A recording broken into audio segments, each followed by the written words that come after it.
और आज चर्चा का जो विषय है शिव सूत्र पे आधारित अद्वैत अनुभूति और विद्या का संहार। विद्या संहार कहने का तात्पर्य क्या है और इस विद्या संहार का अद्वैत अनुभूति से क्या संबंध बनता है, तो इस विषय पे हम चर्चा आज करेंगे। यहाँ विद्या संहार कहने का क्या अर्थ है और अद्वैत अनुभूति का क्या अर्थ है। विद्या संहार और अद्वैत अनुभूति, जी हाँ, यही दो मुख्य विषय है और दोनों कैसे संबंधित है हम इसे समझने का प्रयास करेंगे। विद्या संहार कहने का तात्पर्य है विद्या का संहार। अब विद्या शिव सूत्र के अनुसार दो प्रकार की विद्या की चर्चा की गई है, विशिष्ट और अविशिष्ट, शुद्ध और अशुद्ध विद्या। इंद्रिय जनित विद्या, जो इंद्रियों से जो हम ज्ञान प्राप्त करते हैं उसे अशुद्ध विद्या माना गया है। लेकिन जब इंद्रियों की गति अंतर्मुखी हो जाए, मन बुद्धि उस आत्मा की ओर गमन करने लगे, उनकी दिशा आत्मा की ओर हो जाए, तो विद्या भी प्रकट होती है। लेकिन विद्या, अविद्या या अशुद्ध विद्या या शुद्ध विद्या, ये सारी चीजें एक बाधा मात्र ही है ब्रह्म अनुभूति में, अद्वैत अनुभूति में। शिव तत्व के ज्ञान में वो सब बाधा मात्र ही हमारे सामने आते हैं। इसीलिए जब तक अद्वैत अनुभूति ना प्राप्त हो जाए तब तक विद्या संहार नहीं होता। हम विद्या के ही कल्प और विकल्प में उलझे रहते हैं। तो यहाँ विद्या संहार कहने का तात्पर्य है, जैसा कि पिछले व्याख्यानों में हमने श्रवण किया, शरीरम हविहि ज्ञानम अन्नम। ज्ञानम अन्नम अर्थात शरीर को हवि बनाकर, शरीर को समिधा बनाकर ज्ञान यज्ञ में भस्म करना, स्वाहा कर देना।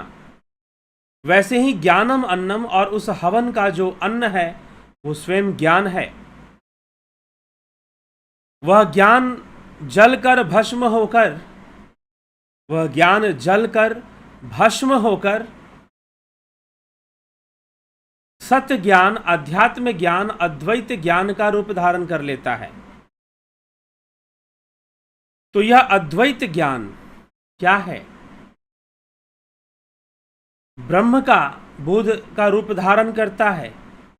लेकिन जो विद्या है, जो भी विद्या बुद्धि के आधार पर प्राप्त होती है, इंद्रियों और बुद्धि के आधार पर, वह सब ही इस अद्वैत अनुभूति में बाधा है।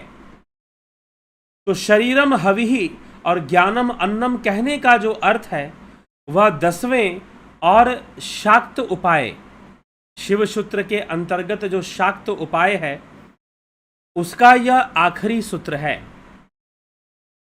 उसका यह आखिरी सूत्र है, शाक्त उपाय और शिव सूत्र के अंतर्गत। तो इसका तात्पर्य है कि जैसे शरीर हविहि लिखा गया, शरीरम हविहि ज्ञानम अन्नम, वैसे ही अविद्या, विद्या के संहार की बात कही जा रही है। और सूत्र क्या कहता है? सूत्र कहता है विद्या संहारे तदुत्त स्वप्न दर्शनम। जब तक विद्या का संहार नहीं होगा तब तक स्वप्न दर्शन रहेगा। स्वप्न दर्शन मतलब वैकल्पिक दर्शन।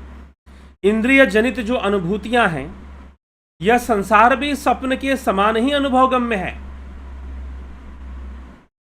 लेकिन जागृत अवस्था में हम इसमें ज्यादा सचेत रहते हैं, इसलिए हमें ये ऐसा भान होता है कि इंद्रियों के माध्यम से ये सब सारी चीजें प्रकट हो रही हैं।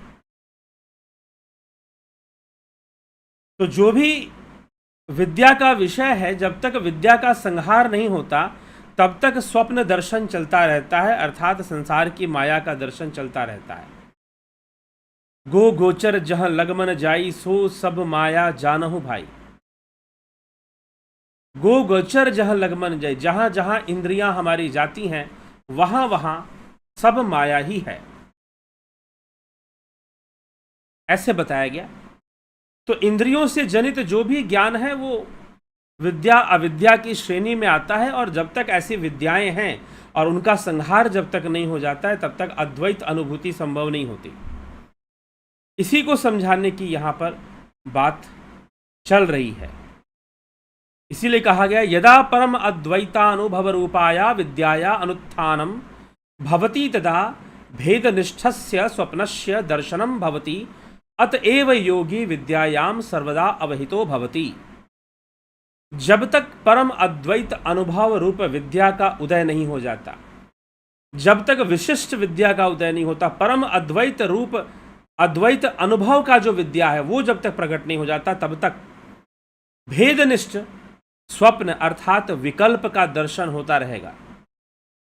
इसलिए योगी विद्या के अवधान अर्थात विचार में ही सदा मग्न रहते हैं।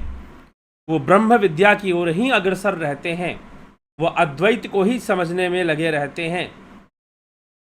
और यह जो विद्या है, जो बाह्य विद्या है, इंद्रिय और बुद्धि से संकलन जिस विद्या का हुआ है, संचय जिस विद्या का हुआ है, वह बाधा मात्र है। इसलिए उसका संहार, विद्या संहार जब तक नहीं होगा तब तक स्वप्न दर्शन चलता रहेगा। इसी सूत्र का कहने का अर्थ है कि जब तक विद्या संहार नहीं होगा तब तक स्वप्न दर्शन, विकल्प का दर्शन, सविकल्प की अवस्था बनी रहेगी। अभी कल ही किसी ने पूछा था कि सविकल्प समाधि और निर्विकल्प समाधि में अंतर बताइए।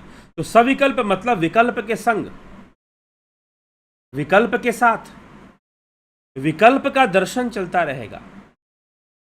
जीव जो है वो सविकल्प बना रहेगा, निर्विकल्प नहीं हो पाएगा जब तक विद्या का साम्राज्य बना है, क्योंकि सारे विकल्प विद्या का आधार लेकर ही बनते हैं। सारे विकल्प विद्या का आधार लेकर ही अस्तित्व में आते हैं। इसलिए विद्या संहार, विद्या संहारे लिखा गया कि जब तक विद्या का संहार नहीं होगा तब तक स्वप्न दर्शन बना रहेगा, तब तक विकल्प दर्शन बना रहेगा, तब तक माया का दर्शन बना रहेगा। कहने का तात्पर्य यह है, फिर जाकर अद्वैत अनुभूति होगी। तो अब यह भी प्रश्न बनता है कि ऐसा क्यों है कि विद्या संहार के बाद ही अद्वैत अनुभूति होगी? ऐसा क्यों है कि इंद्रिय जनित जो विद्या है, इंद्रिय मन और बुद्धि से जनित जो विद्या प्रकट हो रही है, जिसका अनुभव हमें हो रहा है, वह जो विद्या है वह अद्वैत अनुभूति में बाधक क्यों है? क्योंकि संसार की जो पंच ज्ञानेंद्रियों से अनुभव गम में आने वाली यह जो विद्या है, यह जो अविद्या है या माया है, वह सब असत्य है, मिथ्या है। मिथ्या है, मिथ्या मतलब उसका स्वरूप वैसा नहीं है जैसा वो हमें इंद्रियों से दिखाई दे रहा है, या जैसा हमें इंद्रियों से अनुभव गम हो रहा है। उस अद्वैत का वैसा स्वरूप नहीं है। वह तो विकल्प से परे, वह तो निर्विकल्प भावातीत तत्व है जो हमारे इमोशंस और फीलिंग से कोई संबंध नहीं रखता। वह बियॉन्ड भावनाज है, बियॉन्ड थॉट्स है। वो ब्रह्म जो है, हम पूरी तरह से जब एकाग्र हो जाते हैं, अपने सारे विचारीय शक्ति को, सारे मन की शक्ति को हम फोकस कर देते हैं और दूसरे विचारों को ग्रहण करने में अपना समय बर्बाद नहीं करते, तो उस अवस्था में अद्वैत अनुभूति संभव हो पाती है जब इंद्रिय जनित, बुद्धि जनित विद्या का संहार हो जाए, उसका निरोध हो जाए। योगश्चित्त वृत्ति निरोधा, चित्त वृत्तियों का निरोध हो जाए, मन पूर्णतः शांत हो जाए। तब निश्चय ही जाकर, जब ऐसी शांति और ऐसा निरोध मिल जाता है कि मन शांत हो जाए, तब निश्चय ही जाकर अद्वैत अनुभूति कर पाना संभव हो पाएगा। नहीं तो विद्या के चक्कर में और बहुत सारी इंद्रिय अनुभूतियों और बुद्धियों के चक्कर में हम संसार को भी स्वप्न के मानिंद ही देखते रहते हैं। संसार को भी स्वप्न की भांति मोहित होकर हम देखते रहते हैं। लेकिन जब विद्या का संहार कर कर जब ब्रह्म विद्या प्रकट होती है तो वह हमें अद्वैत का ज्ञान करा देती है, अद्वैत की ओर हमें ले जाती है, अद्वैत की साधना हमसे करवाती है। ठीक है, तो हमें ये समझने की आवश्यकता है, ये हमें समझने की आवश्यकता है। तो इसीलिए जो अविद्या का विषय है, जो सांसारिक विद्या का विषय है, उसके संहार की बात यहां पर की जा रही है। जो इंद्रिय जनित सेंसुअल विद्या का विषय है, उसको संहार कर देने से मन से परे, बुद्धि से परे, जैसा कि निर्वाण अष्टकम में लिखा गया, मनोबुद्धि अहंकार चित्तानि नाहम शिवोहम शिवोहम शिवोहम शिवोहम। मन से परे, बुद्धि से परे, अहंकार से परे, चित्त से परे, मनोबुद्धि अहंकार चित्तानि नाहम, ना मैं मन, ना मैं बुद्धि, ना अहंकार, ना चित्त। इन्हीं से तो विद्या का संकलन होता है। लेकिन इन सबसे परे जो ब्रह्म है वह भावातीत, वह अहंकार से परे, उसका अनुभव मुझे हो जाता है।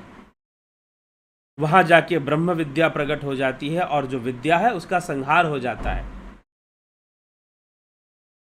ठीक, तो हमें इस प्रकार से विचार करते हुए इस विषय को समझना चाहिए कि अद्वैत अनुभूति कब होती है। क्योंकि अद्वैत में कोई भेद नहीं है, क्योंकि जहां भेद होगा वहां अद्वैत टिकेगा नहीं, वहां तो कई चीजें बन जाएंगी। तो फिर अद्वैत कैसे बोलोगे? अद्वैत में कोई भेद नहीं है, अद्वैत में कोई अंतर नहीं है, अद्वैत में कोई परेशानी नहीं है।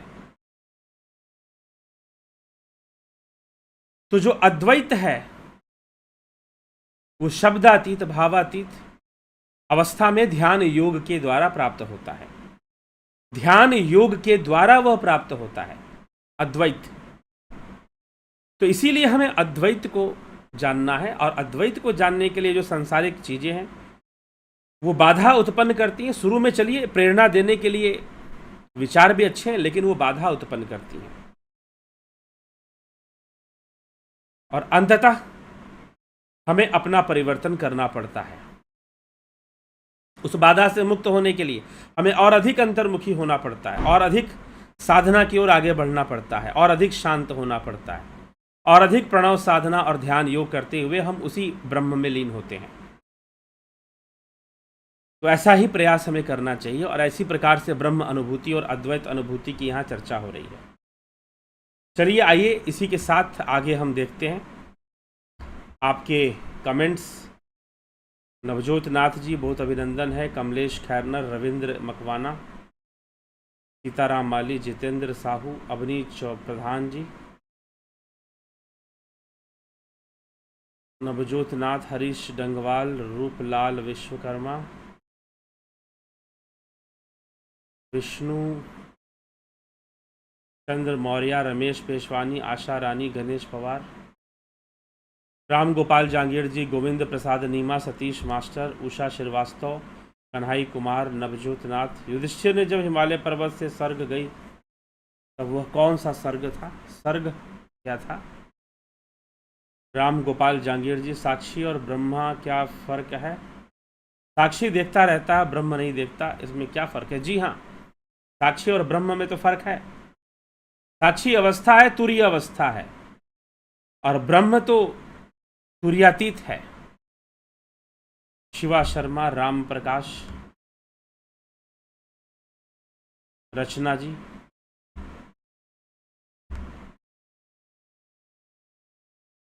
एके त्यागी जी, रतन सिंह जी, विनोद कुमार सूद, ब्रह्मपाल कुमार, अमन कक्कर, राम लखन राजपूत, अशोक रावल, विनोद कुमार शर्मा, आदि कुशवाहा,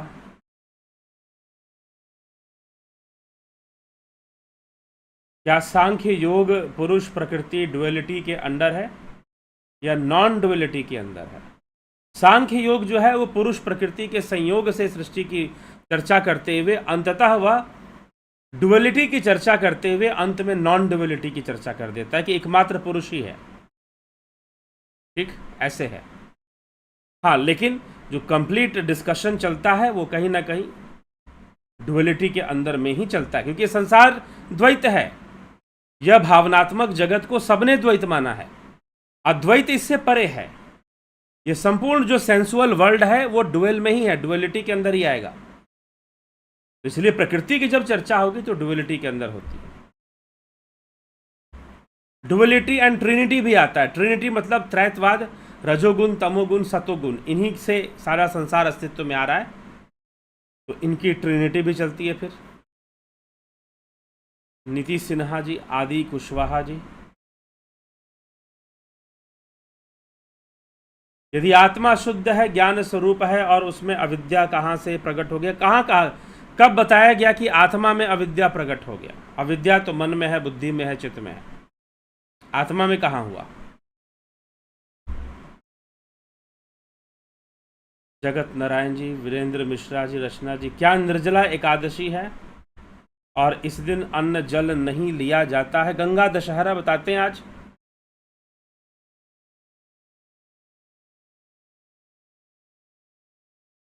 जो लोग व्रत नहीं रखते उनके जीवन पर भी इसका प्रभाव पड़ता है। इतना ही प्रभाव पड़ता है कि उसका लाभ वो नहीं उठा पाते। बस जीवन जो चलता है वो चलते रहता है। अगर करते हैं तो कुछ लाभ भी मिलेगा, कुछ पुण्य भी मिलेगा। नाम नरसाराम जी, आदि कुशवाहा जी, जलाराम राय का, अमन कक्कर। गुरु जी, मंत्र साधने की कृपा, एक मंत्र लेकर अभ्यास की विधि बता सकते हैं प्लीज? अब अलग अलग व्यक्ति के साथ अलग अलग समस्याएं हैं, किसको क्या मंत्र चाहिए, किसको कैसा मंत्र सही रहेगा, ये एक अलग अलग विषय है। ठीक है, तो ये आपका व्यक्तिगत विषय है, तो व्यक्तिगत रूप से एक बार आप प्रश्न कर लीजिए इसका कि मंत्र साधने का क्या है। और मंत्र के बारे में भी ध्यान योग कोर्स में बताया जाता है। और ध्यान योग कोर्स जो लोग ज्वाइन करना चाहते हैं वो इस नंबर पर ज्वाइन करेंगे।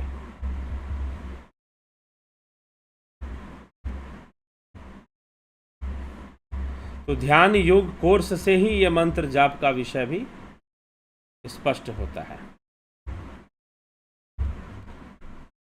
ठीक है, फिर तो 14 जून से ये कोर्स शुरू हो रहा है, प्राकृतिक चिकित्सा, नेचुरोपैथी और ध्यान योग कोर्स, ऑनलाइन मेडिटेशन कोर्स है ये। यदि आप इसको ज्वाइन करना चाहते तो जल्द से जल्द ज्वाइन कर लीजिए। आज 9 तारीख हो गया है, 14 तारीख से कोर्स शुरू हो जाएगा और ज्वाइन कर लीजिए। उसके जो भी लिस्ट हैं वो तैयार होनी शुरू हो गई, क्योंकि लोगों ने ज्वाइन करना शुरू कर दिया। तो आप अगर नहीं ज्वाइन किए हैं तो ज़रूर ज्वाइन कर लीजिए, अगर करना चाहते हैं तो यह सब विषय हम समझे थोड़ा सा और हमारे लिए सरल होगा। चलिए, इसी के साथ आज अभी विराम देते हैं। कल फिर मिलते हैं लाइव चर्चा में 9 बजे।